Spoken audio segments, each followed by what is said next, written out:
Қайырлы күн, құрметті әріптестер. Ұстаным ұлттық дискуссиялық клубының отырысына қош келдіңіздер. Бүгін біз азаматтық қатысудың маңызды бағыттарының бірі мемлекет пен қоғам арасындағы әріптестікті дамыту, қоғамдық кеңестердің рөлі туралы талқылау үшін жиналып отырмыз. Ендеше қоғамдық кеңестер жай ғана кеңес беретін алаңдар емес, бұл бізде сенім қалыптастырудың, ашық диалог орнатудың, әділ кері байланыс берудің және шешімдерді бірлесіп қабылдаудың тетігі. Бізде дәл осы механизмдер арқылы мемлекеттік саясат халыққа түсінікті болу үшін ашық және шынайы азаматтардың сұраныстарына бағытталған болады. Итак, сегодняшняя дискуссия важна тем, что она объединяет представителей центральных госорганов, региональных общественных советов, экспертов и гражданского сектора. Здесь на одной площадке мы можем не только с вами обменяться опытом, но и сформировать общие подходы к развитию институтов участия. Ал енді құрметті әріптестер, кездесудің ашуға рұқсат етсеңіздер, және сөз кезегін Қазақстан Республикасы Мәдениет және ақпарат министрлігінің азаматтық қоғам істер комитетінің төрағасының орынбасары Сапаров Эльдар Қайсарұлына беруге рұқсат етіңіздер. Эльдар Қайсарович, сөз сізде. Қайырлы күн. Басқа ұлттың адамдары жоқ қой, бір тілде ғана сөйлесіп кетеді. Перевод көп. Қайырлы күн. Жоқ қой ортамызда деген. Bir adam Bizde онлайнда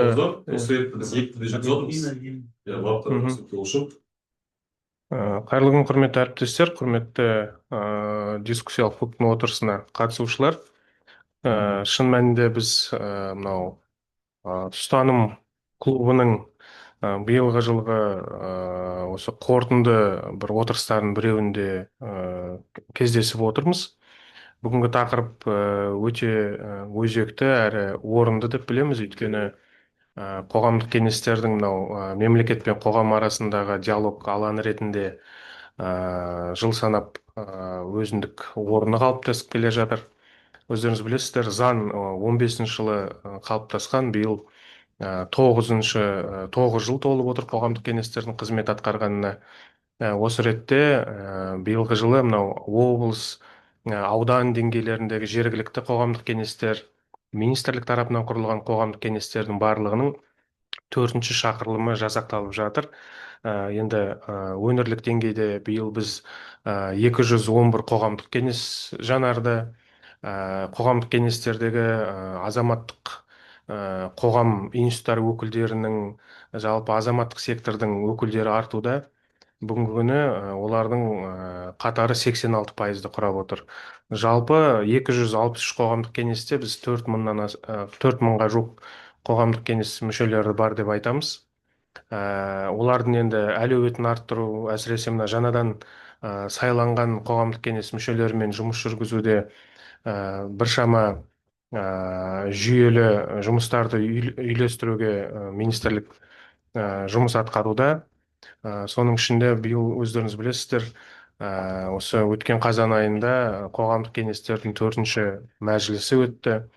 Бұл жердегі министріміз Аида Ғалымқызының енді қоғамдық кеңестерді жаңғырту, жаңарту мәселесінде алдымызға жаңа сіздермен бірге жаңа міндеттер алып отырмыз.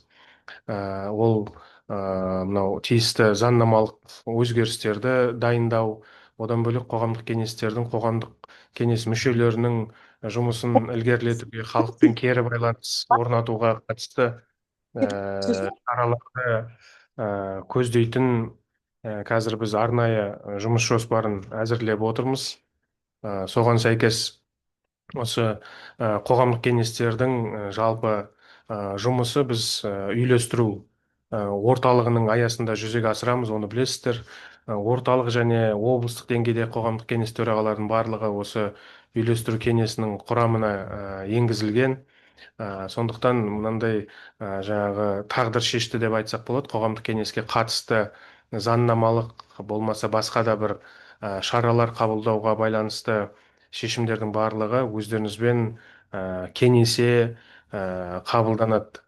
Бүгін міне ортамызда сол үйлестіру кеңесінің төрағасы Сәлімбай аға қатысып отыр. Енді осы жұмыстардың барлығын біз үнемі, енді өмір бір уақытта тұрмайды. Сондықтан да біз сіздермен бірге ашық әріптес ретінде өзара іс-қимыл жүргізіп, осы қоғамдық кеңестердің жұмысын одан әрі қарай жақсартуға, жандандыруға бірлесе жұмыс жасауға дайынбыз. Бүгінгі дискуссиялық клубтың жаңағындай сөз сөйлеуші спикерлерінде жақсы ұсыныстар болады деп есептеймін. Мынау спикерлер қатарында біздің мәдениет және ақпарат министрлігі қоғамдық кеңестерінің мүшелері қатысып отыр.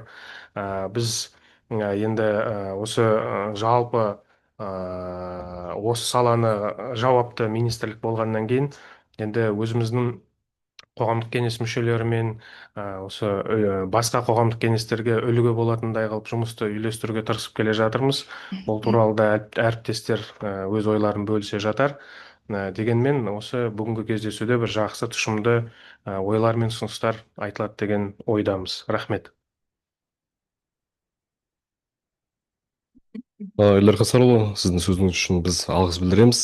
Ендеше келесі сөз бізде Қазақстан Республикасының қоғамдық кеңестерін үйлестіруші комитетінің төрағасын Шунеев Сәлімбай Еңгебердіұлына сөз беріледі. Сәлемдейміз.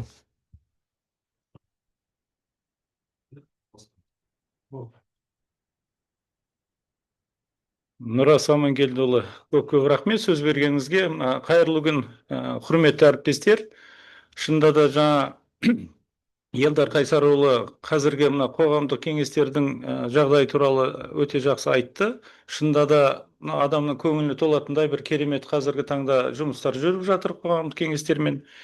Енді бір қысқаша тоқталайын дегенім, естеріңізде болса, 15 қазанда өткен мәжілісінде, қоғамдық кеңестердің мәжілісінде көп сұрақтар мынау қоғамдық бақылау заңының айналасында болды. Мысалы, Ақтөбе облысы болсын, Абай облысы болсын, олардың айтқаны, мысалы, мынау әлеуметтік саладағы көп арыз шағым түсетіндер, мынау мектептің тамақтандыру болсын, дәрі-дәрмектер, болмаса азық-түліктердің бағаларының өсуіне байланысты болған. Енді әрине сол кезде сұрақ біздің қоғамдық бақылаудың заңына сәйкес, ол қоғамдық кеңестің мүшелері тексеруге олардың құқығы бар. Бірақ та мынау заңменен жеке кәсіпкерліктің қызметіне араласқан үшін қылмыстық салада тыйым болғандықтан, осындай бір келіспеушілік бар заңымызда. Соған байланысты енді мен айтайын дегенім, шынында да қазір біздің әріптестерімізді бір артық жаңағы не дейді, қадамнан сақтап қалу үшін мүмкін мынау бас прокуратураның қатысуымен бүкіл қоғамдық кеңестің төрағаларын жинап осы сұрақты ақылдассақ па деген бір ұсынысым бар. Себебі қазір сол заңға байланысты біздің осы қоғамдық кеңестің мүшелері жаңағы айтқан әлеуметтік салада проверка жүргізе алады. Бірақ жүргізіп келген проверкасын ары қарай мүмкін ол жерден біраз нарушение табылуы мүмкін, басқа заң бұзушылар шығар. Ал заң бойынша бізде 15-ші бабында, жаңа қоғамдық кеңестің, қоғамдық бақылау заңында 15-ші бабында көрсетілген жауапкершілікке тартылады деген сөз бар. Бірақ ол қандай заңменен тартылу керек? Мынау әкімшілік кодексі дейміз ғой, Қазақстан әкімшілік кодексінде де ешқандай ол туралы жауапкершілікке тарту туралы ешқандай бап көрсетілмеген. Енді соған байланысты әрине жаңағы бас прокуратураның бізде енді қазіргі таңда бізге разъяснение дейміз ғой, не бере алады тек бас прокуратура, солармен ақылдасып заңға өзгеріс кіргізуге керек сияқты. Себебі онсыз қазір бұл біздің қоғамдық кеңестің жаңағыда әлеуметтік салаларда жүргізген тексерулерінен ешқандай қорытынды формальны болады. Себебі барып тексеріп келеді, мүмкін көп нарушение тауып келеді, бірақ заңға ешқандай заңмен оның жаңағы жауапкершілікке тарта алмаймыз. Сол сияқты сол кезде көтерілген сұрақтардың біреуі, мысалы, жыл бітіп келе жатыр, қарасаң, әрине ол көп адамдар қоғамдық кеңестер туралы естіп алған, біледі, көбісі оларға жаңа приемға келіп жатыр. Оларға арыз шағымдарын қарайды. Жалпы осы 263 бізде қоғамдық кеңес болса, төрағалар, жалпы бір жылда бір 2000-ға жақын арыз шағымдарды қарайды екен.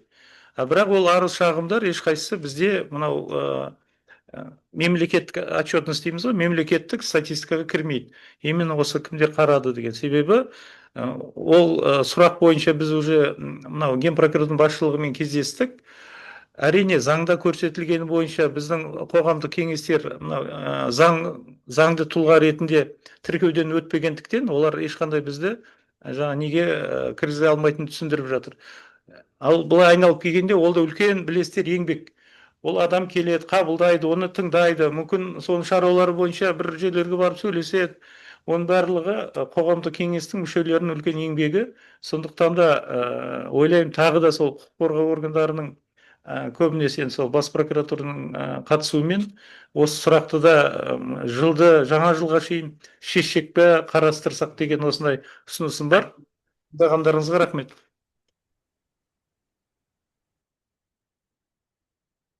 Салим Байгенбердиевич, благодарю вас за выступление. Уверен, что участие в вашем выступлении было очень полезным и познавательным. Мы переходим к части, посвященной экспертным выступлениям членов республиканских и региональных общественных советов. Сегодня своим опытом у нас поделится Бантабай Нурия. Она является у нас членом общественного совета Министерства юстиции Республики Казахстан. Текеева Ася Каулаевна, член общественного совета Министерства культуры и информации Республики Казахстан. Далее у нас Дауталиев Казбек Нурсиитович, он является председателем Общественного совета Алматинской области. Абдыхалыкова Мурат, член Общественного совета Министерства по чрезвычайным ситуациям Республики Казахстан. Пулатов Шерзот Абозович, член Общественного совета Министерства культуры и информации.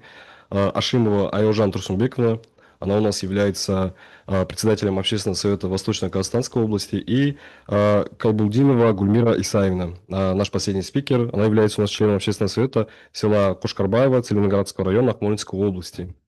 Ал ендеше құрметті әріптестер, енді бүгін бізде жиынымыздың негізгі бөліміне сарапшыларының баяндамаларына кезек береміз. Аха.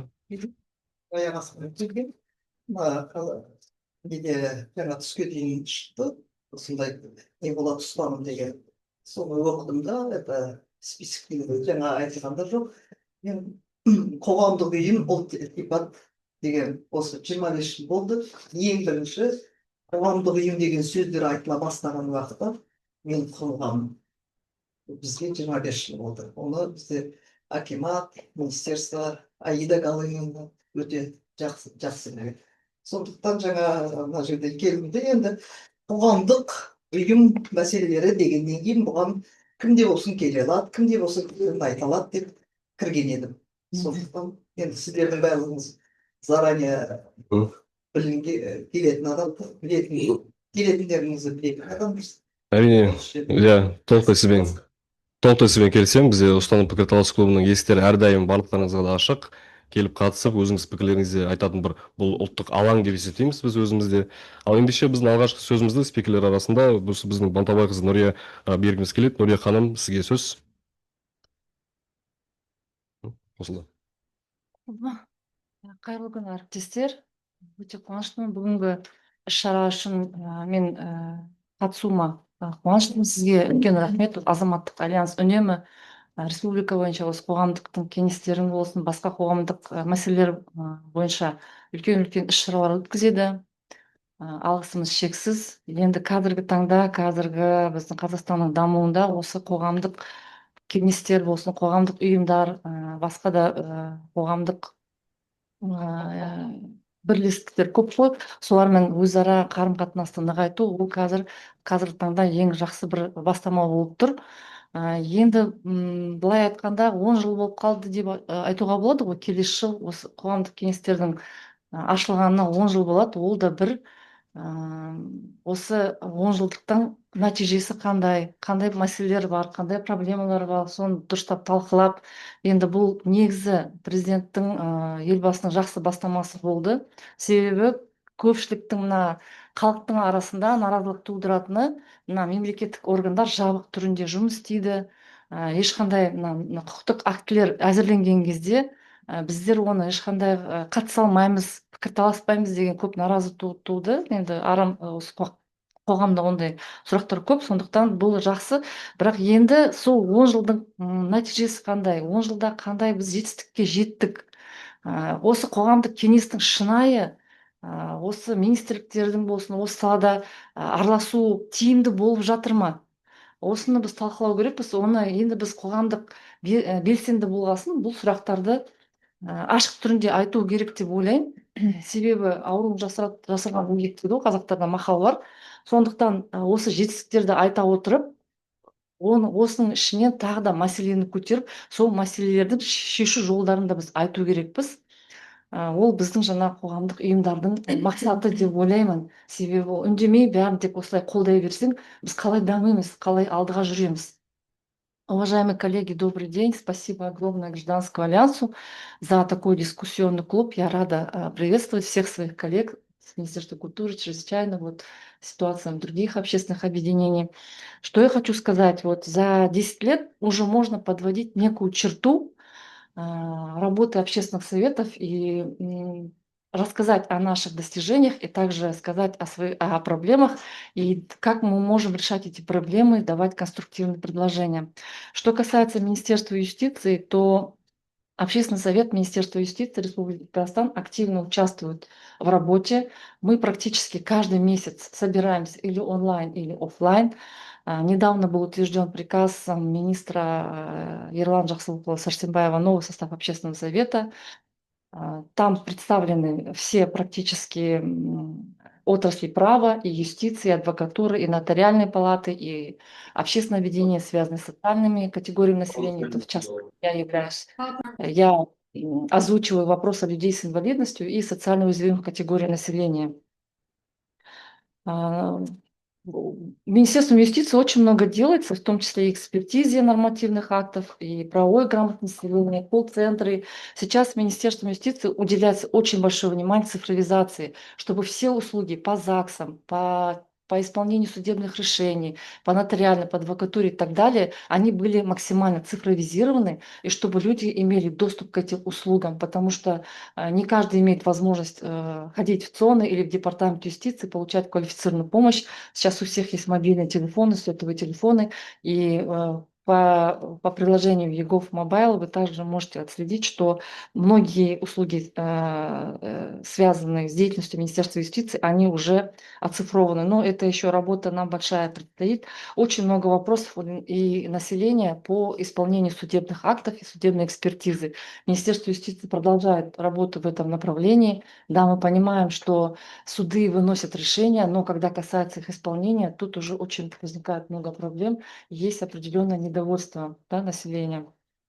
Также мы проводим работу сейчас с частными судебными исполнителями и продолжено. Ну, если говорить в целом, то каждое министерство, я думаю, и общественные советы работают в тесном сотрудничестве, потому что общественный совет – это некий мостик между населением и между государственными органами. То есть мы доносим до руководства министерства, до людей, которые принимают решения, которые разрабатывают эти законы и нормативные акты, те вопросы, которые сейчас, ну, так скажем, волнуют население, и острые вопросы, которые нужно решать. Ну, если давайте говорить честно и открыто, общественные советы, они, есть мнение такое в обществе, я когда ехала сюда, я прочитала мнение политологов, мнение, комментарии, да, они считают, что это некий формальный инструмент, когда они собираются в закрытом, так скажем, заседаниях, и народ не имеет возможности открыто участвовать в заседаниях общественного совета. Да, надо признать, что, возможно, как рекомендация, как предложение на следующем этапе реформирования общественных советов делать их более открытыми. То есть не в закрытом формате и не превращается в обсуждение именно узких нормативных актов этого министерства, а именно делать, чтобы больше народа могли видеть, что делает общественный совет и принимать в этом активное участие. Например, я по своей работе хочу сказать, что когда мы даем предложения, рекомендации, наши рекомендации учитываются, но, видите, мы не получаем обратной связи. Было ли учтено наше замечание или нет? То есть вот этого мониторинга наших предложений нету, к сожалению. И мы постфактум участвуем в заседаниях, когда нам уже дают материалы, что этот иной, вот этот приказ разработан или еще что-то, и мы можем только по факту говорить, давать свои замечания. Вот если бы мы ушли бы от формальности проведения общественных заседаний общественных советов, наверное, это было бы на пользу всем, и нам, и обществу. И очень много мы говорили о том, что вот Салимбай Ингвердич тоже согласна с вами. Вы сказали, что проводится работа, но, к сожалению, у нас нет полномочий. То есть нам, допустим, не выдают удостоверения. Мы не можем давать запросы в государственные органы. Одно дело, если я как руководитель общественного объединения по ЕУТНШ отправляю запрос, а другое дело, если я отправляю запрос от Министерства юстиции. То есть разницу вы чувствуете, да? Получается, мы какие-то беззубые. Вроде да, общественный совет есть, при министерстве звучит громко, но на самом деле у нас таких вот полномочий нету. Вот надо, коллеги, честно в этом признаться. И чтобы добиться каких-то решений, мы должны, опять-таки, ну, либо присутствовать на заседании, либо как-то своими письмами там писать в госорганы. Когда вот идем через Министерство юстиции, запрос идет, да, тогда там уже госорганы более внимательно смотрят. Да, у них же своя система Lotus Notus, да, вот внутри базы министерства у них своя вот система именно делопроизводства. Вот этот вопрос хотелось бы поднять, чтобы полномочия расширить общественным советом, чтобы был общественный контроль за исполнением этих приказов и нормативно-правовых актов, и также был мониторинг исполнения всех предложений, которые мы даем, да. И хотелось бы больше, конечно, открытости, чтобы население было информировано. Сейчас мы сами знаем, что такое общественный совет, потому что мы внутри его сидим. Но если выйти на улицу или спросить у широких слоев населения, они, к сожалению, не знают, граждане, чем занимаются общественные советы, какая у них функция, какая роль, какую пользу они приносят обществу и в деятельности министерства. Хотелось бы больше информирования, чтобы было информирование о деятельности общественных советов. Ну и вот то, что я сказала, запрашивать, если полномочия были у общественных советов, у членов общественного совета, запрашивать информацию у госорганов напрямую. Они как отдельно, как сами субъекты, да, и закрепить ответственность госорганов за неисполнение, да, рекомендаций общественных советов, чтобы это не выглядело формально, потому что когда мы приходим на заседание, мы готовимся, мы смотрим эти приказы, мы готовимся, мы делаем аналитику и даем предложения, но мы потом не получаем обратной связи, было ли учтено или нет, и почему не было учтено. Вот это хотелось бы, чтобы не в холостую работать. Дать возможность доступа членам общественного совета непосредственно при разработке этих документов и также инициировать общественные проверки качества, делать выездные заседания. Допустим, мы много раз говорили, ну, я в частности про Министерство юстиции скажу, что Центр судебных экспертиз, ну, они вызывают нарекания, там материально-техническое оснащение старое, советское и так далее. Мы вот много раз хотели инициировать выездные заседания. Надеюсь, это уже реализуется. Непосредственно на месте посмотреть, в чем проблема. Также касается других, да, вопросов, которые остро задает население. И поскольку население не получает ответов от министерств, они начинают писать в социальных сетях. И мы должны реагировать оперативно на чаяния, на те проблемные вопросы, которые говорят люди, и на них уже реагировать и сразу уже отрабатывать с министерством, либо с теми государственными органами, которые за это отвечают. Ну и, конечно же, вот про усиление полномочий хотелось бы сказать. Я думаю, коллеги тоже выскажутся ну, по своей части. И очень хорошо, что Гражданский альянс Казахстана делает такие дискуссионные площадки, потому что мы должны двигаться вперед, идти. Енді 10 жылдың жаңағы нәтижесін тағы да біз талдап, осы мәселелерді шығарып, ары қарай енді дамуға қадамдарды басып, осы саланы қалай біз реформалаймыз, қалай біз жақсы тиімді шешімдерді қабылдаймыз. Осыған байланысты қазір өздеріңіз көріп отырсыздар, халықтың наразылығы туғанда постфактум шешімдер қабылданып жатыр. Алдын ала олардың сауалнамасын жүргізу деген жоқ. И очень хотелось бы поднять вопрос, допустим, мы, члены общественного совета, не имеем возможности, допустим, по этому вопросу заказать экспертизу или аналитическое исследование. У нас нету на это финансов и нету полномочий. Вот и была бы, если возможность, я бы, например, по этому вопросу пригласила бы эксперта стороннего, например, или какое-то исследование социологическое именно по этому узкому вопросу. Если бы у меня была возможность, я бы сделала. Но, к сожалению, у меня такой возможности нет. Я думаю, коллеги со мной согласятся, и это была бы качественная работа общественного совета. Енді менде осындай ұсыныстар, ары қарай әріптестеріміз қосылса, енді бәріне мен қуаныштымын. Тағы да үлкен рахмет осындай дискуссиялық алаң ұйымдастырғаныңызға. Рахмет. Нурия ханым, сізге осы конструктивті және мазмұнды баяндамаңыз үшін үлкен рахмет. Хочу отметить, что у нас на данной встрече ведется протокол, и все ваши предложения, рекомендации будут направлены официальным письмом в уполномоченные органы. А далее следующее слово предоставляется Тикееве Асия Кабулдаевне, члену общественного совета Министерства культуры и информации. Асия ханым, сөз сізде. Саламатсыз. Слышно? Мгм. Құрметті әріптестер, да, вот я полностью поддерживаю Нурия ханым. Все то же самое, в принципе, в моем спиче. Действительно, если бы был бы отдельный бюджет для общественных советов, у нас было бы больше полномочий. И действительно, общественность очень мало кто информирован о работе общественных советов, что делает, для чего он нужен. Я вот сейчас вот сидела, посмотрела, например, в социальных сетях. Возможно, есть в Фейсбуке, но не все пользуются Фейсбуком. Сейчас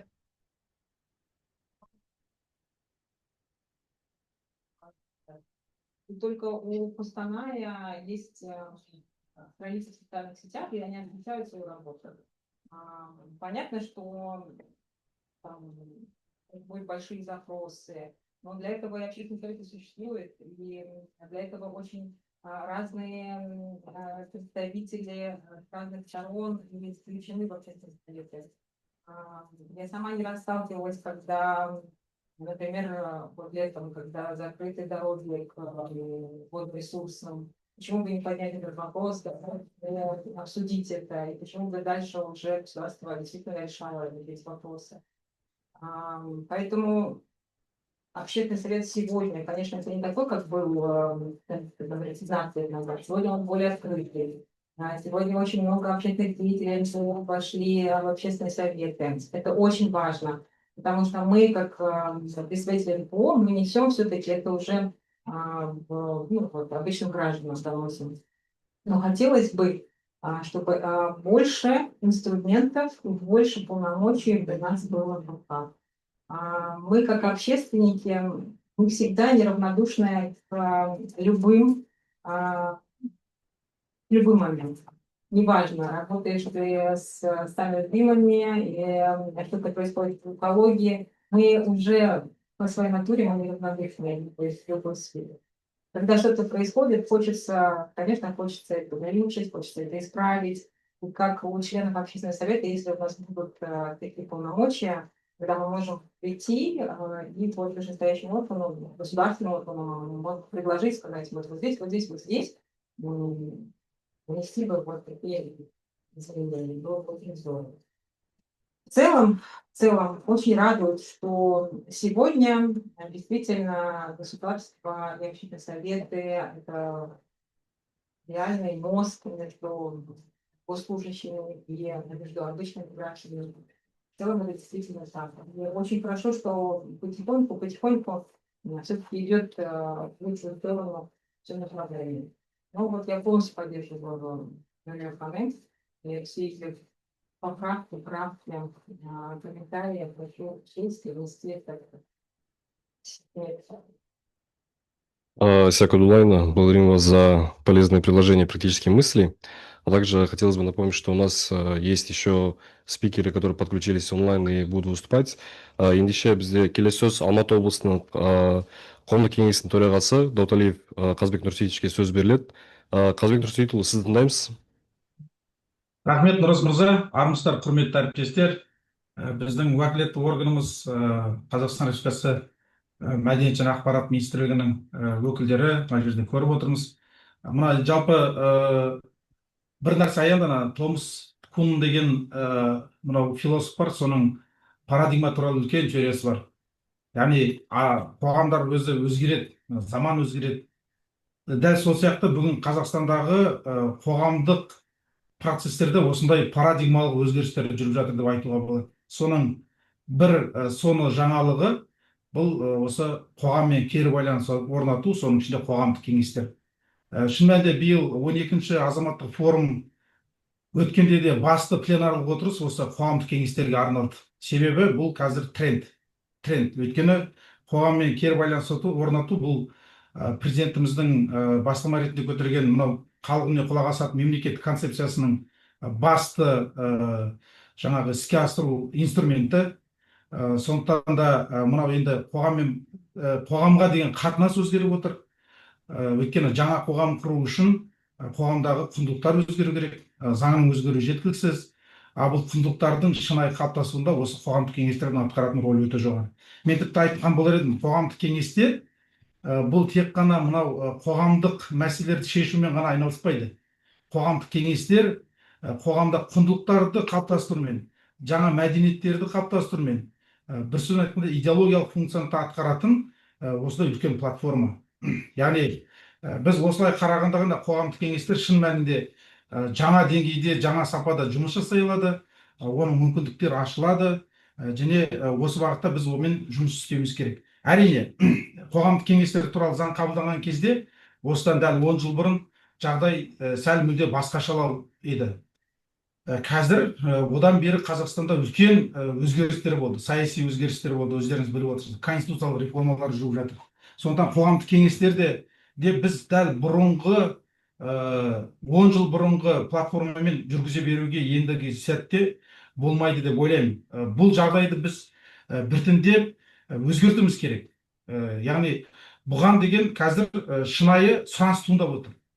Енді тағы бір қазір мәселен біз Алматы облысының қоғамдық кеңесі бірнеше жоба бастадық. Енді бәріне бірден үлгеру мүмкін емес. Сондай жобалардың бірі бұл мынау жергілікті қоғамдастықтың жиналыстарымен кері байланыс орнату. Өздеріңіз жақсы білесіздер, біздің негізгі заңымыз, яғни арнайы заң деген ұғым болады. Заңгерлер түсінеді, общий жаңағы специальный закон, нормы права дейміз, общие нормы права дейміз, специальный нормы права болып табылатын заңымыз бұл вообще қоғамдық кеңестер туралы заң. Соның 6-шы бабында жазылады. Ауылдық жерде қоғамдық кеңестердің функциясын жергілікті қоғамдастықтың жиналыстары атқарады деп. Мәселен, бізде Алматы облысында 134 ауылдық округ бар. Кенттер бар, қалалар бар, аудандық деңгейдегі. Бұл жерлерде де жергілікті қоғамдастықтың жиналыстары құрылады. Өкінішке қарай, бұлар қазір қатты белсенді жұмыс жасап жатқан жоқ. Өйткені қоғамдық кеңестер облыстық деңгейде мынау Алматы, Астана, Шымкент сияқты қалаларды қоспағанда, бұл жерде қалай айтсақ болады, территориалдық тұрғыдан бұл аморфты, яғни бір жерде компактілі жиналмағандықтан мынау оперативті жедел шешімдер қабылдау өте қиын. Мәселен, Алматы облысының орталығы Қонаевтан Нарынқолға дейін 347 километр, бір жақ беті. Барып келгеніңіз 700 шақырым. Және ол таулы тасты жолын әлі жөндеу үстіндегін ескерсеңіз, бір жетудің өзі жарты күн уақыт алады. Осындай жағдайларда біз қалай жұмыс жасаймыз? Осындай тұстарда біз қоғамдық кеңестерге басқаша қарым-қатынас орнатуымыз керек. Яғни бұндай жағдайда бізге ақпараттың берілуін қамтамасыз ететін механизмдер дұрыс жүйелі түрде қалыптасу керек. Ондай механизмдердің бірі бұл жергілікті қоғамдастықтың жиналыстары. Біз қазір осылай бір үлкен жоба бастап істеп отырмыз. Жергілікті қоғамдастықтың жиналыстарын мен кері байланыс орнатып отырмыз. Әрине, мәселелер өте көп. Олармен жұмыс істеуге, мәселен, өкінішке қарай жергілікті атқарушы орындар, әкімдер де көбірек те бейілді бола бермейді. Өйткені олар әртүрлі мәселені айтады. Былайша айтқанда қосымша жұмыс тауып береді деген секілді. Бірақ біз бір нәрсені түсіну керек. Біз әкімдерді де оқытқанда айтып жатырмыз. Сіздер бірінші кезекте әрбір ауылдық округты басқарған кездеріңізде бір шартты түрде 10 сұрақты анықтап. Ең негізгі халық үшін маңызды барды. Жергілікті маңызға ие. Бізде жергілікті мемлекеттік басқару туралы заңда бұл нақты жазылған. Вопросы местного значения дейді. Ол бір ауылға су, бір ауылға жаңағы қатты қалдықтар, бір ауылға жаңағы жол. Әр ауылдың өзінің талап тілегі, сұранысы әртүрлі. Осыны ескеру қажет. Сол үшін де біз осылармен байланыс орнатып отырмыз. Бірақ әрине бұл байланыс әзірге тек WhatsApp желісі арқылы ғана. Бұны да бір кешенді, Қазкеңес деген платформа бізде өкінішке қарай әлі күнге дейін институционалды онлайн платформа ретінде толық іске қосылмай отыр. Осыны біз жұмыс етуіміз керек. Өйткені цифрлық қоғамда өмір сүріп жатырмыз. Цифрлық дәуір 21-ші ғасыр, постиндустриалды қоғам. Бұл сөзсіз біз осындай байланыстарға бір барымыз керек. Енді Екінші тағы бір жобамыз бар. Ол біздің цифрлық қоғамдық бақылауды дамыту. Қазір біз осы бағытта Қазақстанда бірінші рет цифрлық қоғамдық бақылаудың платформасын дайындап, қазір іске асырып жатырмыз. Ол медбақылау деп аталады. Медбақылау жобасының аясында бізде Алматы облысында 427 аурухана, емхана, тіпті ауылдардағы фельдшерлік, амбулаториялық жаңағы орындар, пункттер, осылардың бәрі кіреді. Сол жерде біз осы телеграмдағы QR кодты дайындап, ілдіртіп қойып отырмыз. Яғни ол жерде тұрғын медициналық қызметті алған кезде оның сапасына қатысты, болмаса өзінің тағы да бір сұрақтарына қатысты мәселені көтеріп қоя алады. Және біз сол чаттар, мәселен, 9 аудан, 2 облыс маңызды қала бірінің медбақылау Іле, медбақылау Қарасай, медбақылау Райымбек, Кеген деген сияқты 11 түрлі осындай телеграм чат жасап қойдық. Бұл жаңағы жария канал, кезінен адам қосыла алады, QR сілтемелері тұр. Сол жерде тез жауап беруге, қамтамасыз етуге құрылған. Яғни бір деңгейде жақсы жұмыс істеп жатқандар бар, дұрыс жұмыс жатқандар да бар. Енді қайсы бір медициналық мекеме өзін қосымша біреу бақылап отырғанын қалайды. Сондықтан бұл жерде біз кедергілерге де тап болудамыз. Бірақ облыстағы басшылық тарапынан, облыс деңгейіндегі басшылық тарапынан түсіністік бар. Өйткені олардыға осындай жұмыстың жүргені маңызды. Халықтың жаңағы сұрақтарын сол жергілікті деңгейде қойып шешіп алғаны маңызды. Ол жергілікті деңгейде шешілмеген сұрақ ол президент аппаратына дейін барады. Ол мәселен облыс басшылығы үшін тиімсіз. Бұл бізге де тиімді осылай болғаны. Өйткені біз де осы чаттарда отырамыз. Оның енді идеалды жауап беру уақыты 22-27 минут. Біз әлі ол межеге әзір жете қойған жоқпыз. Бірақ осыған біз жетуге жұмыс жасаймыз. Бұл осындай бір нәрсе. Және біз осы жобаны ары қарай, мына мектеп бақылау деген екінші жобаны бастамақшымыз. Бұл тұрғыдан да түсіністік бар облыс басшылығымен. Бұны бәрі цифрлық платформалар, тегін, ешқандай да былай ақшаны, қосымша қаражатты қажет етпейді. Әрине біздің қоғамдық негіздегі жұмысымызды, уақытымызды алады, бірақ енді бұл бізде қазір қажет екеніне көзіміз жетіп отыр. Осыдан кейін біз бұйырса өздеріңізбен бірлесе отырып, осы практиканы бүткіл Қазақстанға тарату ниетіміз бар. Сәйкесінше биыл президентіміз айтты, цифрлық мемлекетті 3 жылда Қазақстан құру керек деп.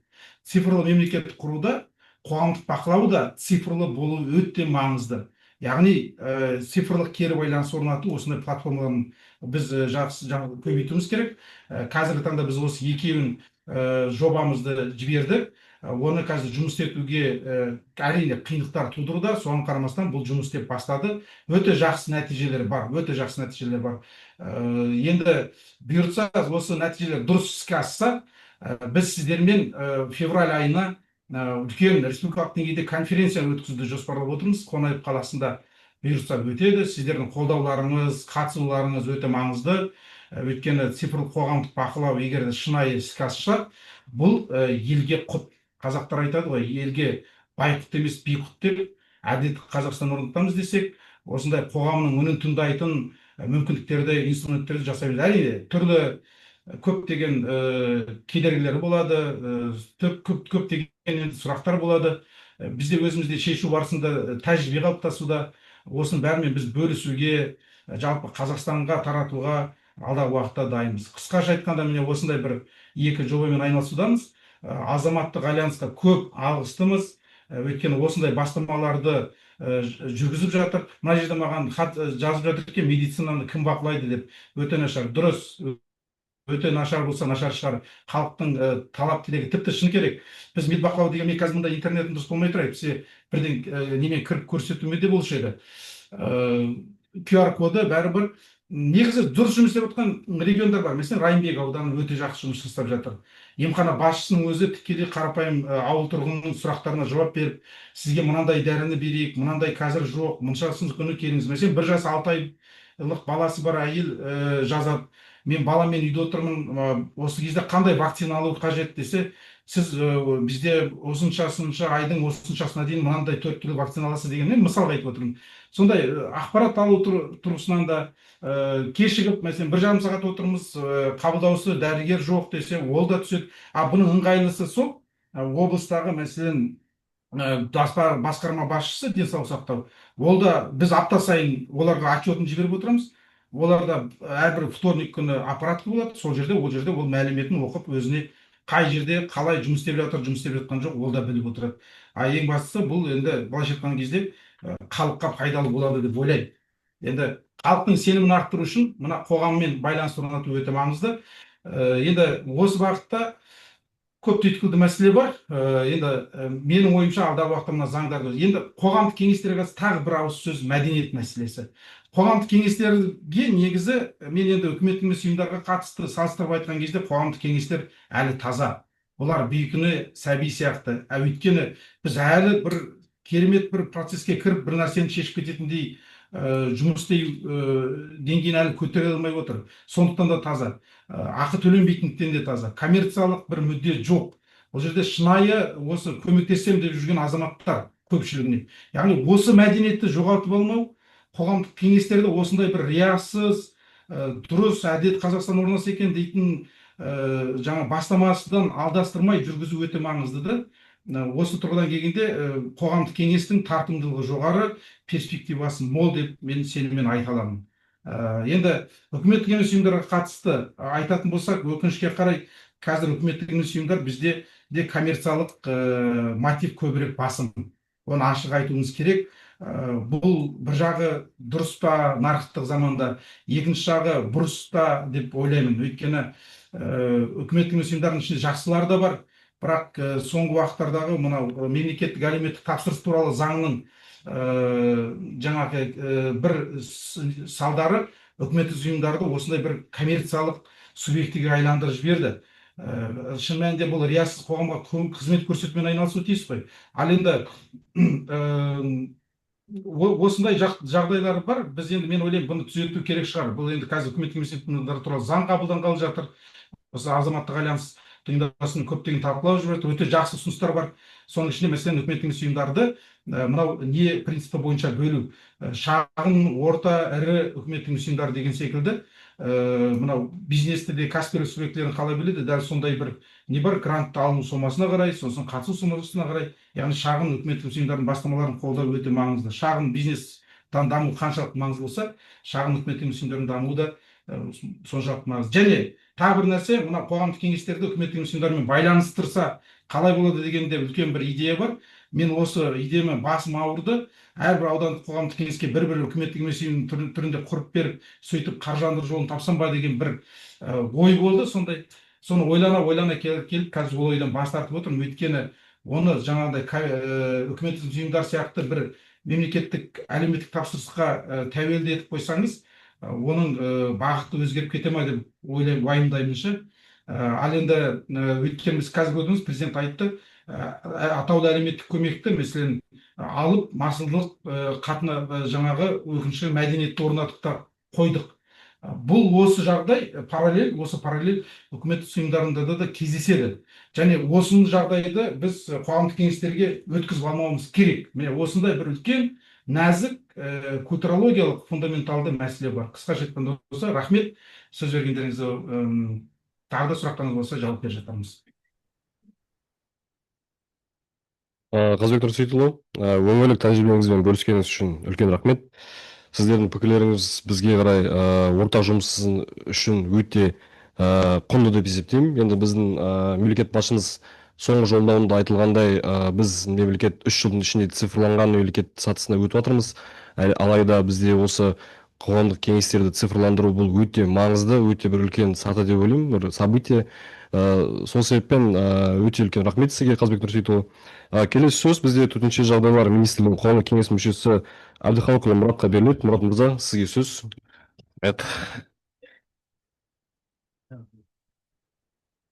Все, да?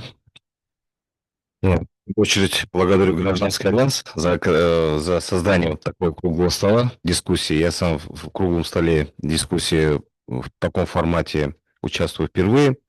Но так как сам являюсь членом общественного совета уже второй год, я вот с парадигмой гражданского, так сказать, гражданской защиты хотел бы сегодня, пользуясь случаем, озвучить, как мы работаем, с чем мы сталкиваемся. В принципе, у нас у всех, наверное, заседателей, так сказать, обсуждения одни и те же проблемы. И одни и те же задачи, страна у нас одна, риски и угрозы у нас одни, развитие у нас одна, так сказать, один путь. Поэтому, безусловно, общественный совет, он уже как таковой свою форму, он уже полностью стабилизировался, но на текущий момент современные, так сказать, тенденции требуют институционального такого развития, модернизации и отойти от таких рамочных, так сказать, совещательно-рекомендательного органа к более, может быть, такому дата-дривену, да, то есть идти со временем к вызовам, которые сейчас наступают. Я приведу пример, с чем мы сталкиваемся ежедневно. За 2 года практически через общественный совет прошли порядка более 40 МПА, то есть которые требовали стандартизации, изменений, дополнения, рост лесных пожаров, ситуации, практически которых не было 70 лет у нас на территории РК, активная, так сказать, сейсмическая обстановка.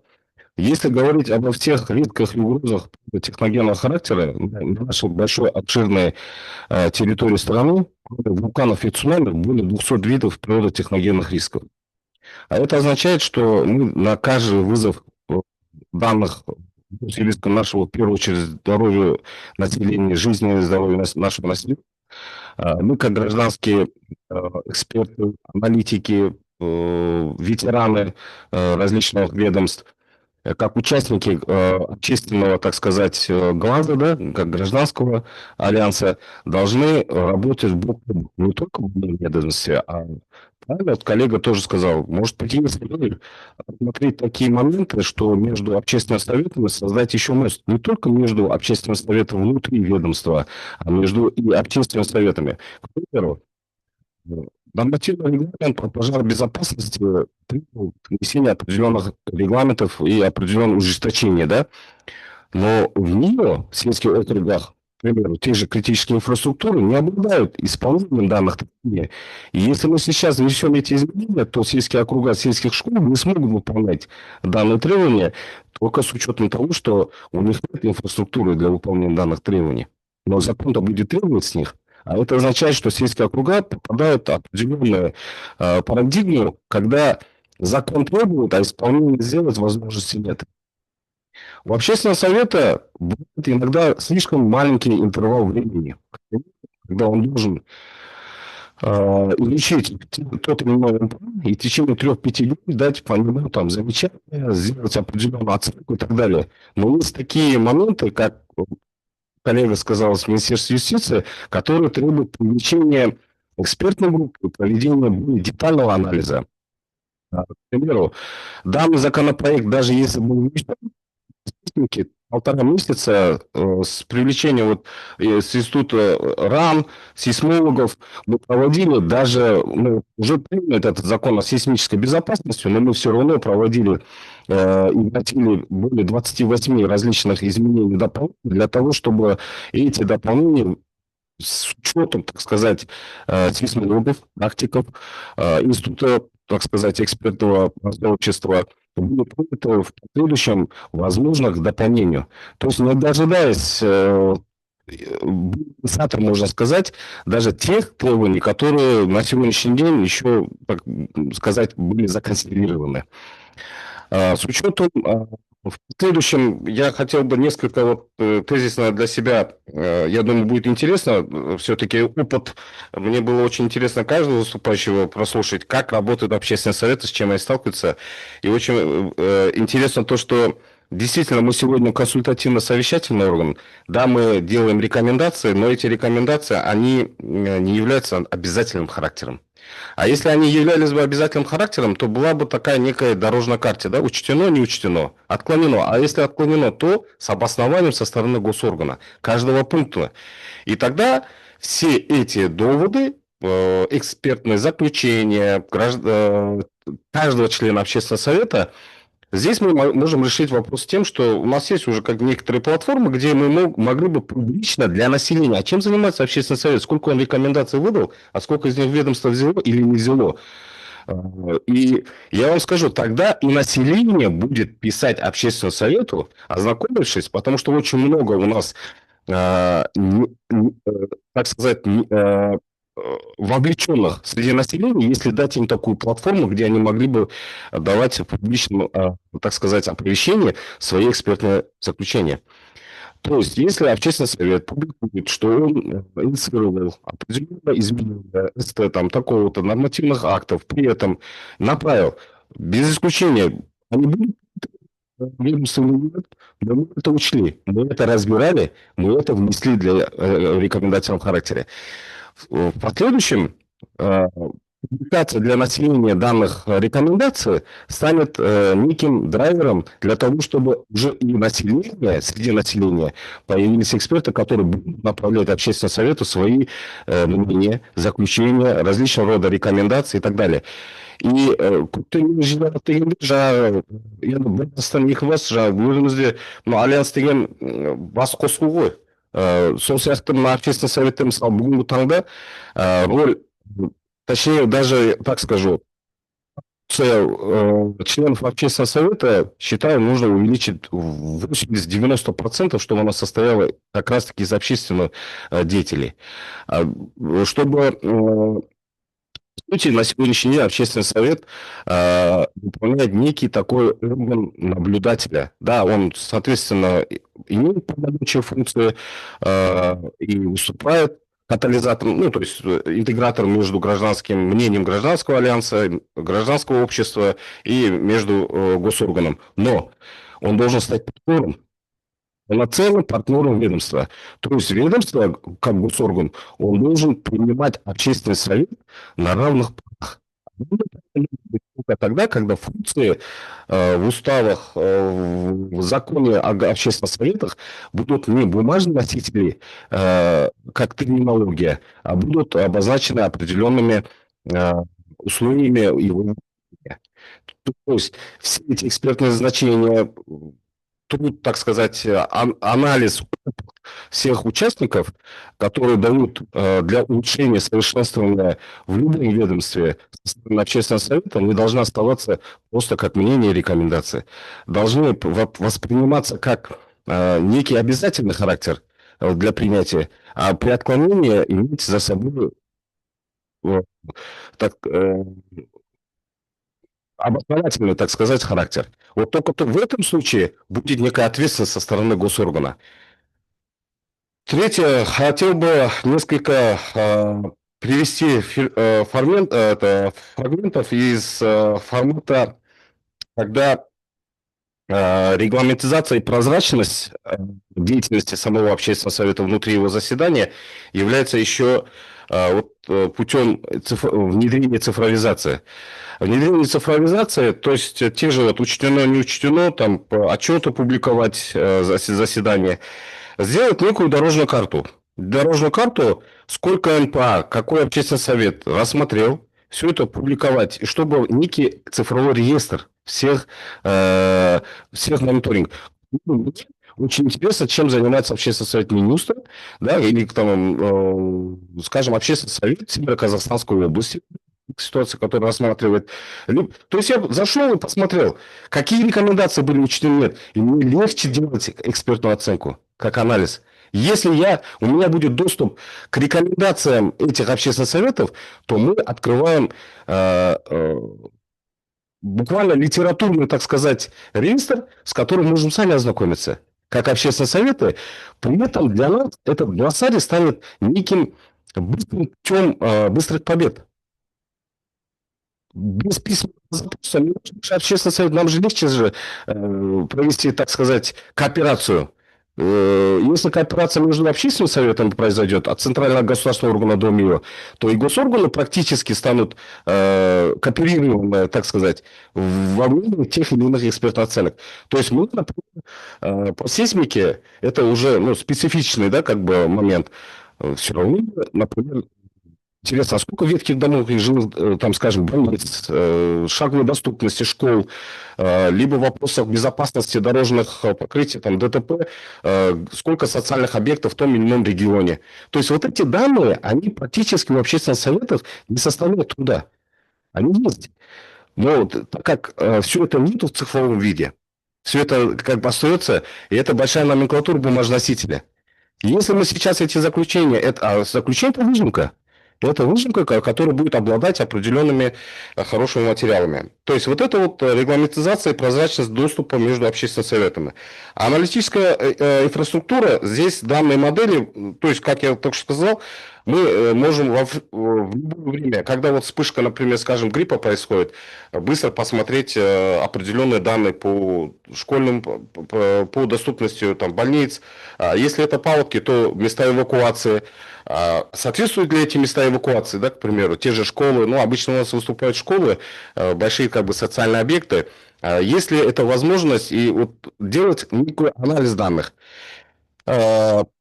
Далее, это закрепление за общественным советом, наверное, да, скорее всего, некого бюджета. Почему нужен бюджет? Это не только секретариат, это, опять-таки, необходимы, к примеру, полевые, выездные определенные регламенты. Расходы транспортных, командировочных, определенных. Это прям архиважно для того, чтобы член общественного совета путем внутреннего голосования можно было бы сезонно, квартально, с учетом его опыта, практики и его мнения, потому что общественный совет ішінде мысалы кейде бір маман бар, пожарная безопасность пен мықты. Екінші маман сейсмика жағынан, үшінші маман біз енді өзіміздің парадигма, экология жағынан. Соған байланысты түсіп жатқан сұрақтармен, соған байланысты түсіп жатқан МП-ға байланысты ол даже барып енді барып мектепті көрмейді, сол жердің акиматымен местный кездесе алатындай. Онлайн формата это тоже формальность, которая нам позволяет сократить эти расходы. Но визуальный контакт, посмотреть, да, ощупать, пощупать, увидеть своими глазами, это открывает другие форматы. Өйткені міне біз бүгінде онлайн өткізсек те болады. Онлайнда қатысушылар да бар. Бірақ осы форматтағы нәрсе ол басқа кооперация, бұл жердегі басқа энергопоток, энергообмен, который нам дает, так сказать, внутреннее вдохновение. Өйткені барлығымыздың қоғам кеңестерде қатысу ретіндегі өзіміздің жаңағы бар опытымызды бөлісіп дегендей. Енді регламент взаимодействия, положение МПА, я здесь, в принципе, если разрешите, позже, наверное, некоторую выгрузку дам, предоставлю, да, для более... Если коллегам тоже будет интересно, я, в принципе, экспертно-аналитически, так сказать, сделал для себя записку, где, в каких местах мы можем, то есть мы видим соотношение рекомендации действительно улучшению роли общественного совета в совершенстве, к примеру, с нашей стороны, это гражданской защиты. Ну и напоследок хотелось бы сказать касательно некоторого дублирования каких-то ролей. Я имею в виду, когда общественный совет, у нас, я вот скажу, с нашей точки зрения, на сегодняшний момент он все-таки требует некой модернизации в плане того, чтобы ведомство ішінде де өтеді ғой совещаниялар, заседаниялар. Әр заседанияның өзі, мысалы, общественный совет заслушивает доклады того же ведомства. Все эти отчетности, да, это хорошо, но общественный совет, наверное, скорее всего, должен инициировать сам заседание и сам готовить отчеты о деятельности, некий аудит ведомства. Если общественный совет проводит, не заслушивает доклад, а общественный совет готовит доклад для ведомства со своей точки парадигмы зрения, со стороны точки гражданского альянса, с точки зрения гражданского общества. Я вам скажу простые примеры. Источниками 80% угроз и рисков, будь это пожары, паводки, опасные аварийные участки, закрытие дорог, различного рода риски, угрозы, которые наступают, мы получаем от населения. Кто-то звонит 112, кто-то размещает веерно в социальных сетях и прочее. Так население-то и может, и формирует практически это мнение угроз и рисков. Так мы, как представители общественного мнения, с нашей точки зрения, мы могли бы готовить этот отчет о деятельности того же МЧС, к примеру, как госоргана, и дать, да, какие регламенты, какие-то вот эти НП, да, они улучшили там безопасность, пожаробезопасность. Вот эти регламенты требуют изменения, потому что на местах, хоть и в НП внесены изменения, но все равно по факту изменения не произошли. Либо по тем или иным причинам. То есть вот этот вот формат, я бы думаю, был бы очень полезным немножко перенести. То есть следующий, ну, то есть вообще в целом заседание общественного совета проводить так, чтобы заслушивался доклад именно члена общественного совета, а ответным наблюдателем с данного доклада и слушателем будет госорган. И это будет правильный аудит и правильный отчет, независимый, сформированный со стороны гражданского, так сказать, общества. Ну, в целом, да. Вот сіз айтып жатырсыз ғой жаңа көп нәрселер кабинетте көп не решает, потому что бізде проблема жоқ болды. Уже схема системасымен бәрі келеді олар. А халықтан сұрамайды, қай жерде су өтеді. Конечно. Наводнение, пожалуйста, Иә. жоқ қошқарбаев. Иә. Сосын көп тағы да проекттер алыпты олар. Ну, тендерға ма қалай ана берега будем чистить. Иә. Неправильно. Халықтан неге сұрамайды, потому что ана талдардың бәрі шөп, несін бәрі жауып тастаған. А берегов нету, и смывает нура. Міне. Енді халықтан Өте дұрыс айтады. сосын барып, мынандай нені проект жазыңдар. Иә. Неміс халықтан сұрау керек. Мына жерде су өтеді, мына жерде мынандай труба қою керек. Олар да жоқ, жол салды, потом проблема басталады. Ну, қояды, көп нәрселер. Да. Дұрыс сөз айтасыз. Ендеше Мұрат мырза, сізде нақты ұсынымдарыңыз бен жүйелі ұсыныстарыңыз үшін алғыс білдіреміз. Сіздерде өте бір мазмұнды және маңызды бір баяндама болды. Следующее слово мы предоставляем члену общественного совета Министерства культуры и информации Пулатову Шерзоду Абозовичу. Шерзод Абозович, слушаем вас.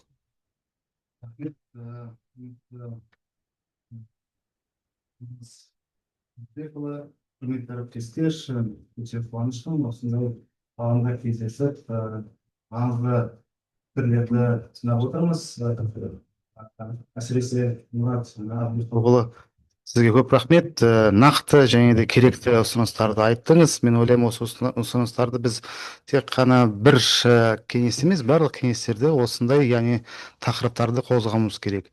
Білеміз, біз бірнеше жылдан бері осы қоғамдық кеңестерді іске асырып келе жатырмыз. Жалпы нәтиже бар, жалпы яғни қарағанда жұмыс жүріп жатыр. Бірақ кейбір кезде біз кейбір кеңестерде және де өзіміздің осы жұмыстарымызда қандайдыр формализмді байқап қаламыз. Неге десеңіздер, яғни біздің осы отырыстарымыз кейбір кезде тек қана осы, яғни мазмұнсыз отырыстарға да айналып кетеді, және де біз құжаттарды қараған кезде тек қана осы, яғни бір қарап, яғни жіберетін жағдайлар да болады, яғни оларды зерттеп, талқылап, яғни бұл мынау талдауға салатын мүмкіндіктеріміз де жоқ. Иә. Сондықтан біз осы жұмыстарымызды біз бір тағы қарап кетуіміз керек. Неге десеңіздер, біз ары қарай егер осы жұмысты біз бақыламай, яғни осында жіберетін болсақ, біздің жұмысымыз жалпы формализмге өтіп кететін, яғни осындай қаупі бар деп айтқым келеді.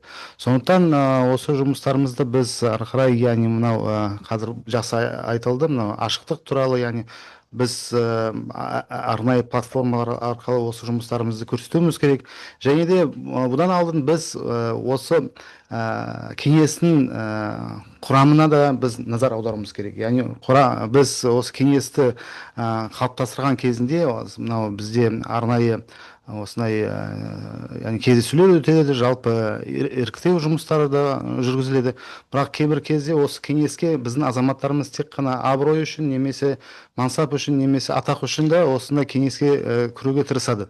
Бірақ кіргеннен кейін ары қарай жұмысы да жоқ, өзі де жоқ, жалпы осы шетте отырып, яғни өтіп кететіндей жағдайлар да бар. Сондықтан біз осы жұмыстарды біз нақты, яғни бір талаптарды ма десек па, немесе бір стандарттар ма, немесе бір осындай, яғни жағдайларды біз қарастыруымыз керек деп айтқым керек. KPI де керек шығар, бірақ енді бұл қоғамдық негізінде болғандықтан, ол KPI-ді қалай қолданасыз? Олар ақысыз негізінде жұмыс ететін. Біз бұл осы жұмыстарға, мен ойлаймын, осы еріктелген кезінде, біз таңдаған кезінде, біз осы, яғни жалпы азаматтық оны ұстанымы біз қарауымыз керек. Мына бүгін біз ұстаным деген алаңда отырмыз, сондықтан осы біздің азаматтарымыздың ұстанымды байқауымыз керек, және де осы біздің негізгі талабымыз болу керек. Егер ол жалпы қоғамда және де мысалы мына Мұратбек бауырымыз қандай яғни керемет бізге баяндап берді, иә, яғни өзінің саласын жақсы біледі және саласы бойынша яғни нақты ұсыныстарды бере алады.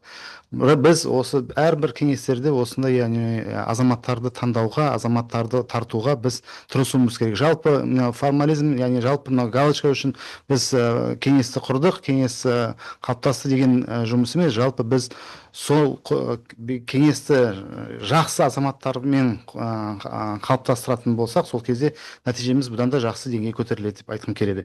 Бірақ біздің осы жұмыстарымызда да екінші жағы да бар. Біз осы кеңеске мен өзім бірнеше рет осы яғни іріктейтін топтың мүшесі болып жұмыс істедім.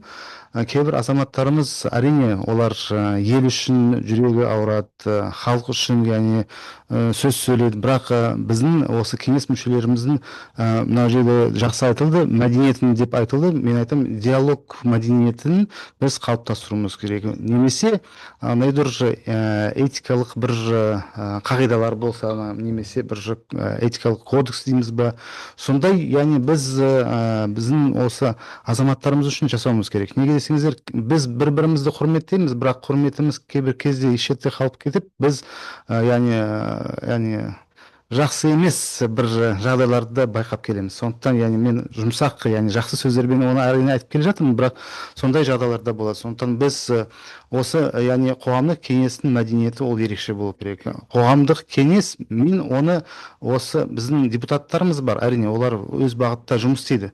Бірақ мына қоғамдық кеңестердің жұмысы да бұл да осы деңгейдегі бір жұмыс деп айтсақ та ол яғни артық болмайды шығар. Неге десеңіздер, тікелей халықпен жұмыс істеп, мына айтылды, арнайы бізге қаражат керек, біз аумақтарға шығуымыз керек, халықпен кездесуіміз керек. Әрине, мен де осы ұсыныспен толығымен келісем. Бірақ осы ұсыныстарды алған кезінде, білген кезінде, оны дұрыс жолмен билікке, немесе министрлікке, немесе осы құзыретті органға жеткізу жолында біз білуіміз керек, және де осы мәдениетпен, яғни дұрыс, әдемі осындай жолмен біз жеткізуге тырысуымыз керек деген, яғни осындай яғни жұмыстарды біз яғни қалыптастырып па, немесе осындай яғни бекітіп па бір жұмыстарды қолға алуымыз керек деп айтқым келеді. Жалпы мен өте қуаныштымын бүгінгі осындай яғни алаңға. Мен шын айтсам, не істеймін, мен қандай пікір білдіре аламын деп өзім ойлағанмын, бірақ осындай келгенде пікір білдіру емес, пікірлерді тыңдау да өте бір жақсы осындай яғни жағдай. Неге десеңіз, бір ой туғызады, бір жаңа да бастама да береді. Сондықтан баршаңызға әріптестер сөздеріңіз үшін, ұсыныстарыңыз үшін көп рахмет. Сөз бергендеріңіз үшін, шақырғандарыңыз үшін алғысым шексіз. Рахмет. Что, Владимирович, благодарю вас за ваше выступление. Поднятые вами вопросы действительно внесли такой вклад в наше обсуждение сегодняшнее. И келесі сөз бізде Шығыс Қазақстан облысының қоғамдық кеңес төрайымы Ашимова Аяжан Тұрсынбековна беріледі. Аяжан ханым, сіз осындасыз ба?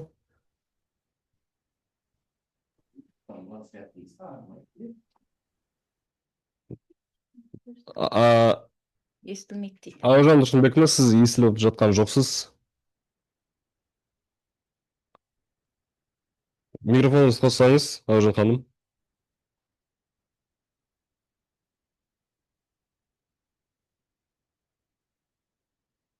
Ол кісіде өзінде Вас не слышно, Аяжан Тұрсынбековна. Микрофоны қосылу тұр негізі.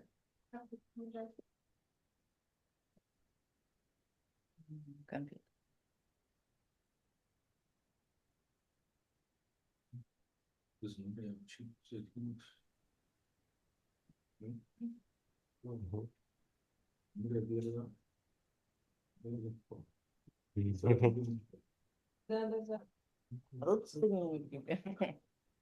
Да. Я онда қазір Аяжан Тұрсынбековна өзіңіздің микрофоныңызды қосқанша біз пока келесі спикерге өте берейік. Онда сонымен қатар бізде осы отырыстың келесі спикері, ол бізде Ақмола облысы Целиноград ауданы Қошқарбаев ауылының қоғамдық кеңес мүшесі Қалдименова Гүлмира Исаевна сөз беріледі. Гүлмира Исаевна, сізді назарыңыз сізде. Қостым да? Саламатсыздар ма әріптестер? Қуаныштымын осындай бүгін мынандай үлкен жақсы площадкада отырып көп сұрақтар көтеріп жатырмыз. Мына сіздердің көп жаңалықтар естіп жатырмыз. Өзімізде де көп жаңалықтар бар. Сіз үстінде отырсақ, біз астында аяқтармен жүретін адамдармыз. Мен член общественный совет Рахымжан Қошқарбаев ауылынан, округтан. Біз қалай бастадық именно общественный советті? Именно 2017 жылы біз при НПО непрерывное образованиядан оқып, прозрачность бюджет деген сондай проект болды. Сосын біз өзіміздің ауылымызға мен шақырдым оларды.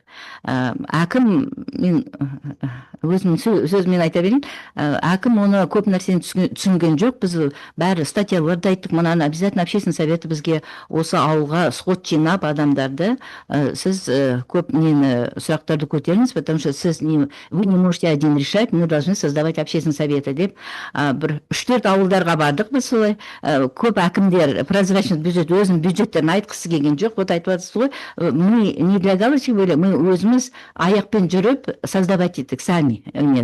Потому что бізге өзіміздің ауылымызды көркейту керек, көтеру керек. Жол мәселе, свет, су, көп нәрселер, сосын экология жақта сондай сұрақтар, сосын барып оқып, сосын біліп, қандай статья болады, қалай, в общем, аштық. Сосын екінші әкім келгенде бізді көп қолдады ол кісі.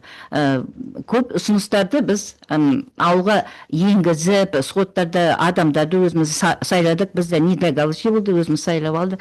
Потому что мы вообще волонтеры, мы серебряный волонтеры, өздеріміз бесплатно жұмыс істейтін адамдарымыз.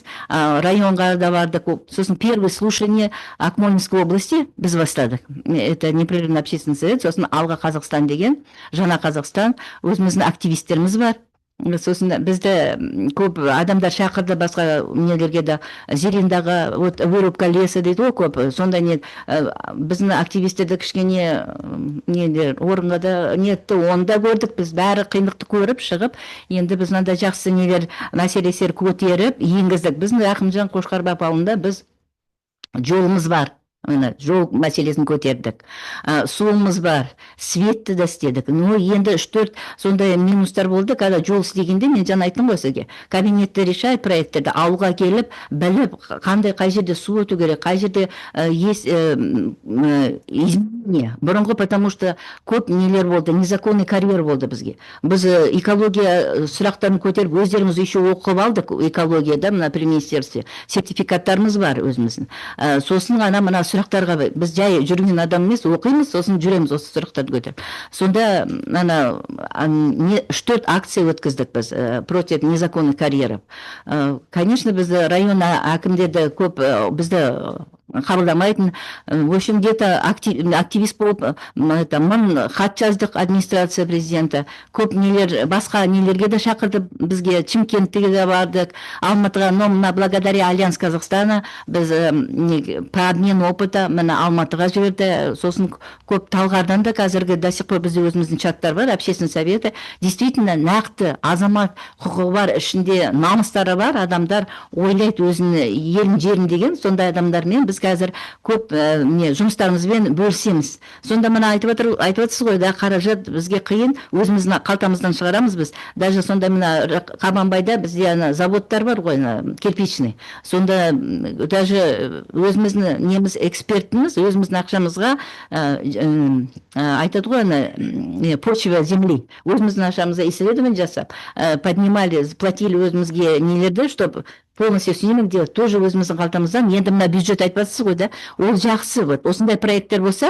да, финансируем. Сосын көп проекттер бар, например, МПО-ларға не бар, грантовый проекты. Біз общественный нелер хотим, мына ауылда бір жақсы бір нәрсе, например, дом культуры. Осындай бір проекттер болса, мы участвуем. Мы не можем, потому что у нас как не организация. Вы не можете, печать нету, у вас его нету, вы не можете участвовать. Вот сонда бюджетке оқ қойса, вот жақсы болады, чтобы общественные советы могли участвовать в грантовых проектах.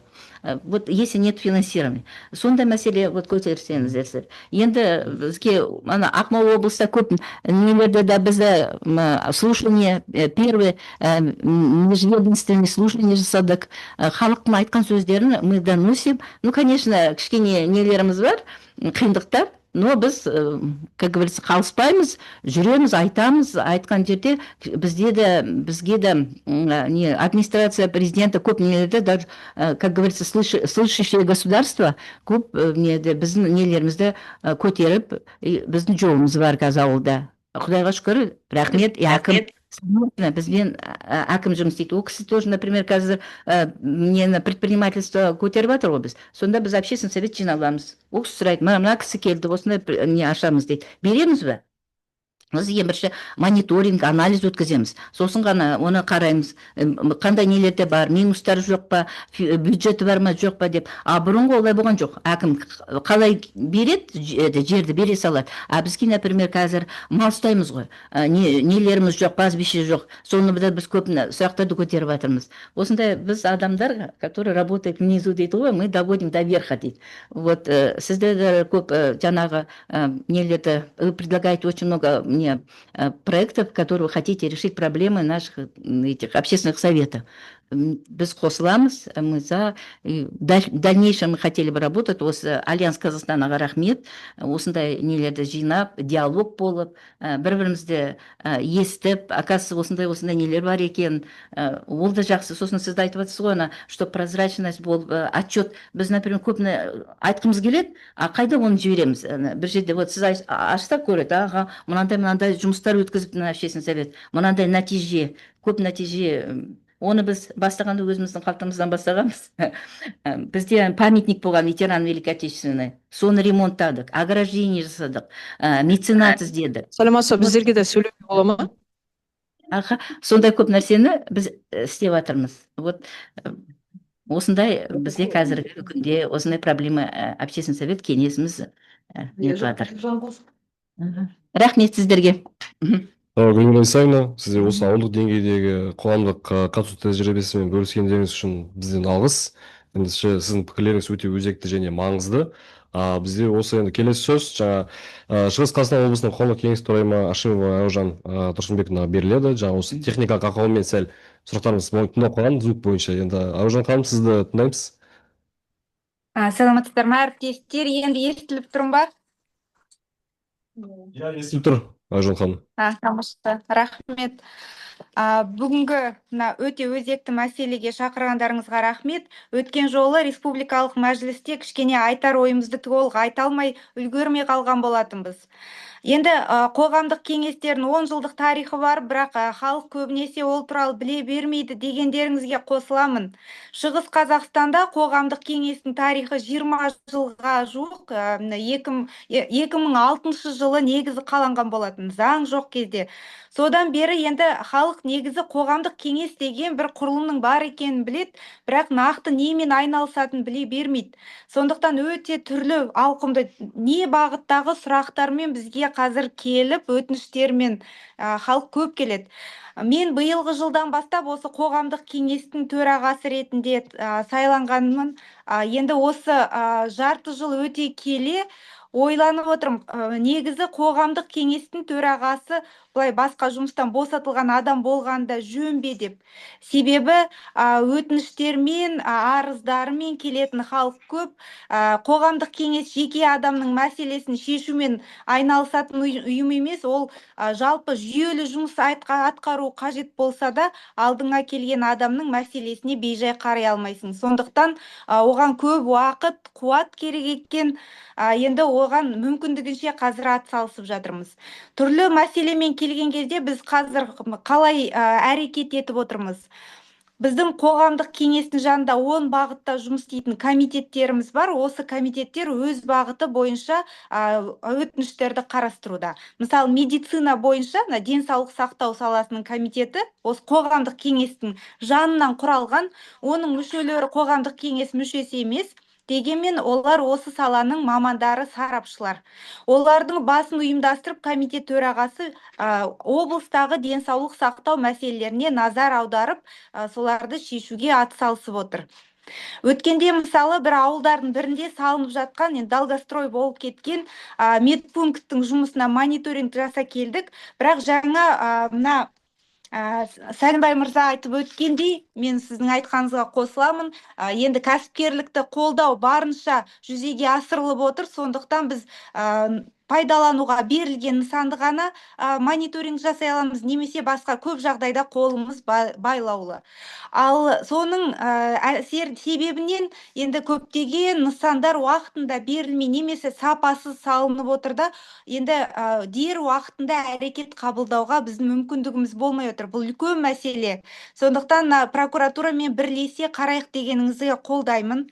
Өткенде біз аудандық қоғамдық кеңестермен ақылдасып, әркім өзінің мектептеріне мониторинг жүргізу мәселесін көтерген кезде де кейбір аудандарымыз айтты, прокуратура қарсы, бізге ондайға жол бермей отыр деді.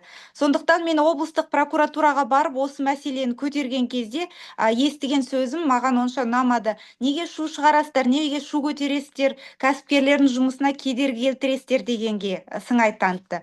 Сондықтан қазіргі кезде мен енді аудандық қоғамдық кеңестермен өте тығыз жұмыс істеп отырмыз. Мен ұсынысым бойынша әр аудан өзінің прокуратурасымен бірлесіп сондай мониторингтарды ұйымдастырып отыр.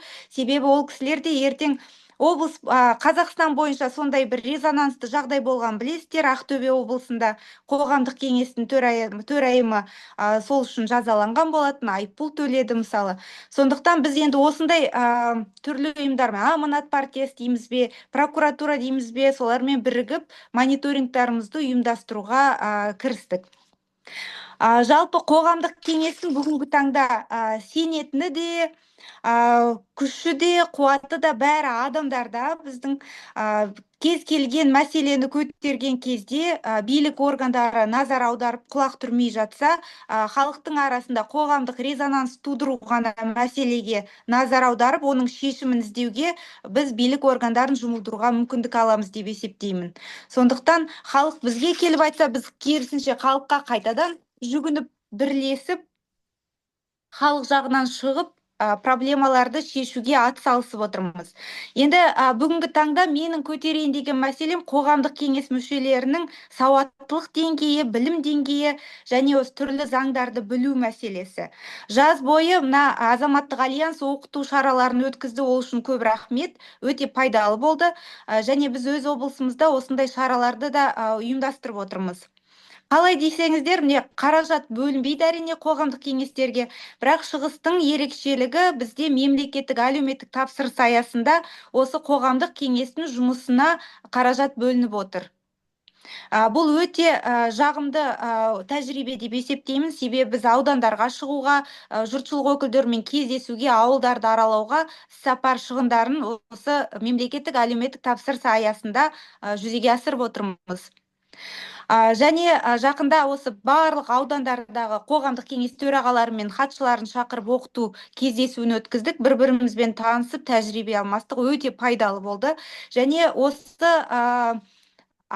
кездесуімізде бірқатар ұсынымдарды өзіміз шығарып, қабылдап, сол бойынша жұмысымызды бастадық. Оның бірі аудандық қоғамдық кеңестер өз жұмысына жергілікті ауылдық округтегі жергілікті қоғамдастық мүшелерін тарту, Zoom арқылы отырыстарына қатыстыру мәселесін қазір жолға қойып жатырмыз. Бұл өте тиімді практика екен. Бұл әріптесім Қазбек мырзаға да құлағына алтын сырға, енді осы жергілікті қоғамдастықтардың жұмысын жетілдіруде үлкен үлес қосып жүрген азамат қой. Сонымен қатар, енді осы қоғамдық кеңестің мүшелеріне де ынталандыру қажет деп есептеймін. Оны біз қалай көріп отырмыз? Қоғамдық кеңес мүшелерін болашақ депутат ретінде сондай кадрлық резерв құрылса деп ұсынымды бергім келіп отыр. Себебі бұл бюджетті де қарап отырған, нормативті құқықтық актілерді қарай алатын, мониторинг жасай алатын, заңды білетін, дайын кадрлық резерв деп өзіміз білеміз. Сондықтан осындай ұсынымды да отырыстың қорытындысы ретінде қарастырсаңыздар жақсы болар еді. Тағы бір ұсынымыз, біздің аудандардың бірінде аудандық қоғамдық кеңестің төрағасы аудан әкімінің штаттан тыс кеңесшісі. Бұл да тамаша тәжірибе екен. Осындай ұсынымды да бергіміз келеді. Себебі бұл енді нағыз ведомстволар, министрліктердің жанындағы қоғамдық кеңес емес, ана аудандық, облыстық қоғамдық кеңестерге қатысты. Егер қоғамдық кеңес төрағасы аудан, облыс әкімінің штаттан тыс кеңесшісі ретінде тағайындалатын болса, бұл енді мәселені бірден барып айтып, немесе әкімнің протоколдық хаттамалық шешімдерін барлығын біліп отыратын маманға айналушы еді. Осындай тиімді жағын көріп, ұсыныс білдіруді жөн деп тауып отырмыз. Негізгі бүгінгі алаңға, сұхбат алаңына шақырғандарыңызға рахмет. Тыңдағандарыңызға рахмет. Сізге де Аружан ханым үлкен рахмет өзіңіздің бір пікірлеріңізге және осындай бір мазмұнды баяндамаңызға. А теперь, уважаемые коллеги, благодарю всех спикеров за содержательные и ценные выступления. Теперь, наверное, в связи с тем, что у нас уже немного перевалили дедлайн по времени, сразу переходим к сессии вопросов и ответов и просим участников задать вопросы. Буквально, наверное, давайте так сделаем, что мы выслушаем пару вопросов, ответим на них, и остальные вопросы мы уже видим чат, в чате задаются вопросы, их скопируем, возьмем и на контроль и отправим, наверное, в уполномоченные органы данные вопросы ваши. Қойғолым сұрақ, жаңа мына кісі Я, айтып Ирина. ғой да. При Акиме, в общем, создать какую-то должность. Мне кажется, общественные советы, они не должны быть кому-то, да. Это дұрыс емес. Онда именно өздерінің адамдарын қояды, сонда басқаша болады. Иә. Это дұрыс емес. Ол Бұл еще ақы төленетін должность емес, бұл ақысыз. Тек қана Хоть ақысыз кеңесші болса да, ретінде оны акимат түрлі халықтың проблемасын тура жеткізуге. Енді бұл жергілікті бір нақты ауданда өзінің тиімділігін көрсетіп отыр, ары қарай әркімнің өз қарауында әрине. лучше астына үстіне бару керек, чем үстінен астына барған шығар деймін. Иә, енді әр спикерлердің және әр адамның өзінің бір конструктивті бір ойы бар, ой пікірлеріңізді бөлісу ғой бұл енді. Мынау бір бүгінгі қаралып отырған мәселе өте бір күрделі мәселе. Қазіргі халықаралық жағдайға байланысты. Өйткені сіздердің барлықтарыңызда ютубтан қажет жоқ ешқандай дауыс естіп тұрған. Ана неде естілмейді жазылып. Не, ютубтан мысалы телефонға қарап отырмыз ғой, көбінесе қазір тіл мәселесі, дін мәселесі, ұлт мәселесі. Мынау ұстаным дегеннің өзіне қандай идеологияны біз ұстап отырмыз Қазақстан. Ұстаным дегенді мен жаңағы осы үш мәселеден құралатын пікір деп ойлар едім.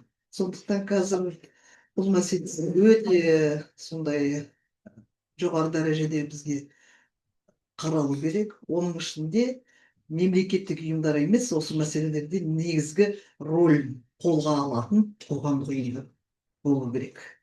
Жаңа айттық қой, қоғамдық ұйымдар халық пен биліктің былайша айтқанда көпірі деп. Кей уақыттарда мүмкін мемлекеттік қызметкерлер тиісті жауап беру тиісті де емес. Жан-жақтан бірдеңелерді жазып жатқанда басқа ұлттың адамдары. Сол жерде көбінесе сіздер мен сіздер, например, қоғамдық ұйымдар, НПО-лар, солар жауап беріп отырғаны дұрыс деп есептеймін. Бізде көбінесе мен енді барлық мына нелерді қарап отырамын, жаңалық қандайларды, о жағынан енді бір-екі депутатымыз бар, Мұрат Әбенов, кім екеуі сондай жақсы енді жауап беріп отырады. Сондықтан қазір мына қоғамдық ұйымдардың, қоғамдық осындай орталықтардың рөлін одан әрі біз өсіруіміз керек деп ойлаймын. Жаңа сіз өте дұрыс айттыңыз, Нұрия ханым. Мен бұрында осындай қоғамдық ұйымдарда болған уақытта менің мүшелері болған. Бізде ешқандай праға жоқ дедіңіз. Сол уақытта бізге ең бірінші тіл мәселесі, қазақ тілі мемлекеттік тіл болу керек деген ұсынылған уақытта көптеген жердің барлығында афиша, мына магазин нелердің барлығында орыс тілде жазылды ғой. Сонда бізге жаңағы удостоверение беріп қойған, тіл қоғамының мүшелері арнайы деген мынандай удостоверениемен барған уақыт. Әйтпесе біз айтсақ, мынаны неге қазақшаламайсыз деп ресторан, аналарға барсақ, олар сіз кімсіз дейді. Сондықтан жаңағы сіздің пікіріңіз өте дұрыс, сондай бір осы қоғамдық ұйымдардың, қоғамдық жаңағы совет солардың мүшелерінің барлығымен бір тиісті удостоверение жасаған дұрыс деп ойлаймын. Сондықтан енді сөз және өте көп, конечно, бұл жерде енді өте кең дәрежеде көп әңгімелесуге болушы еді, көп білімді адамдарды шақыруға да болушы еді. Мысалы бізде жаңағы не только ресторан мыналарда, мен мысалы мына жерде таяу, бәйтерекке таяу жерде тұрамын, осындай бір кейде мәселелерді қарап ішім сондай ашиды. Мысалы өткенде бір жерде бір адамдар отырды, шылым тартып отыр. Бізде же енді закон бар ғой әлгі, об общественных местах не курят, не ссорят, андай мындай дегенде. Сосын мен оларға барып айттым, это не орыстар екен. Сосын бізде сондай заң бар. Бұл жерде шылым тартуға, анандай мынадай түкіріп өйтіп бүйтуге болмайды. Бәлетпен деп айтсам, содан кейін олар айтты, әнеки ана отыр сіздердікі. Өздеріне қарсы бір адамдар отырды. Күлкілі жағдай, бұлар әнеки сіздердікі де солай шылым тартып отырды. Сосын қарсы отырған оларға бардым. Осылай, мас закон, Қазақстанда сондай шылым тартып. Ендеше, толықтай сіздің ой пікіріңізбен. Күлкілі жағдайда отырған жаңағылар айтты маған, мы не казахи, мы якуты деп, жаңағы қарсы отырғандар қазақтар емес екен. Сондықтан біздің барлығымыз қай жерде жүрсек те, қалада да, барлық жерде өзіміздің заңымызды, мен айтамын, даже аэропорттан қазір шетел көп ағылып келіп жатыр. Қытай ма, орыс па, жан-жақтан келіп жатқанда аэропортқа біздің Қазақстандағы кейбір заңдарды мынандай жарты емес. Неге осындай нельзя, мынау деп қолдарын ұстап тұру керек. Келісемін. Аэропорттан Заң барлығымызға бір және барлығымызға бір ортақ. Ал ендеше, құрметті көрермендер және әріптестер, бізде осы әріптестерімізде енді өздерінің жұмыстары бар, барлықтары сұранып келді, енді өзіңіздің тірліктеріңіз бар. Сол себеппен енді тағы да сұрақтарыңыз болса, бізге толықтай почтаға немесе тікелей WhatsApp-қа жазсаңыздар болады. Сондықтан біз қорытындылай берсек, құрметті әріптестер, ол бүгінгі ұстаным ұлттық дискуссия клубының отырысын қорытындылап жатырмыз. Ендеше біз әрқайсыңдарыңызға белсенділігіңіз және кәсіби бір ой пікірлеріңіз үшін, конструктивті пікірталастарыңыз үшін сіздерге шынайы алғысымды білдіремін. Және де бүгін айтылған ұсыныстар, ескертулер мен практикалық мысалдар тек тәжірибе алмасу ғана емес бізде.